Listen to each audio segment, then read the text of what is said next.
नमस्कार, प्रणाम भोजपुरिया भैया लोग और सब बताएं कैसे बानी रउआ सब है। उम्मीद करता नहीं रउआ सब ठीक ठाक होखा भैया और हमहू ठीक बानी। तो स्वागत बाटे आप सबके राइटर विजय बागी के चैनल पर।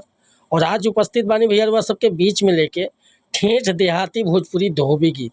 बहुत बढ़िया गीत के रचना कैले बानी और दिल से बताओ तनी भैया कि अगर नया म्यूजिक बनवा के झलकुटन गा दे तनी कोरस करवा के तो गाना एकदम बच जाई भैया।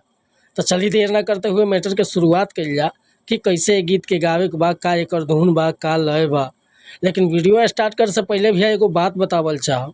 रउआ अगर नया सिंगर बानी आ सिंगिंग में इंटरेस्ट बा, अच्छा मैटर के तलाश में भटकतानी, बढ़िया गीत नइखे मिलत, सही तुकबंदी नइखे मिलत, बजे वाला गाना नइखे मिलत, तो भैया अगर हमरा चैनल पर आ गइल बानी तो सबसे पहले चैनल के सब्सक्राइब कर ली, बेल आइकन प्रेस कर ली। हर रोज़ हमारा वीडियो का अपडेट सबसे पहले आपके मिली और हम हर रोज़ वीडियो डालीला।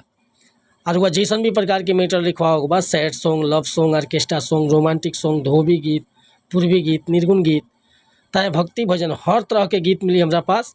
बिल्कुल उचित चार्ज लेनी भैया, लेकिन मैटर मनपसंद के देनी, मैटर में कोनो प्रकार के शिकायत ना मिली। तो वह कोनो भी प्रकार के मैटर लिखवा हुआ बेहिचक कॉल या व्हाट्सअप कर सकीले। बिल्कुल उचित चार्ज पर हुआ के गाना मिल जाए।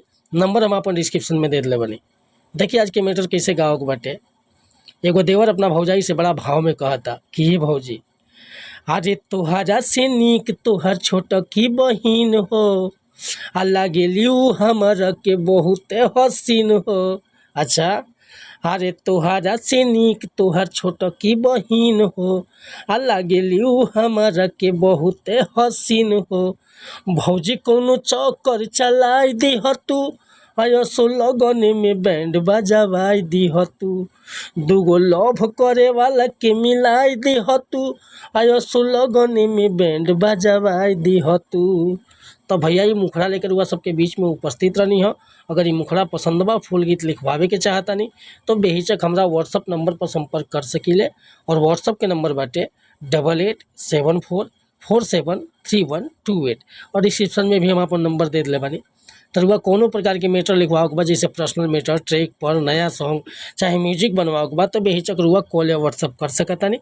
और वीडियो पसंद आई तो एगो लाइक करब, कमेंट करब। आ चैनल पर अगर पहली बार आए लोग भैया तो रिक्वेस्ट बा चैनल के सब्सक्राइब करके जाए। जय हिंद, जय भारत, जय भोजपुरी समाज।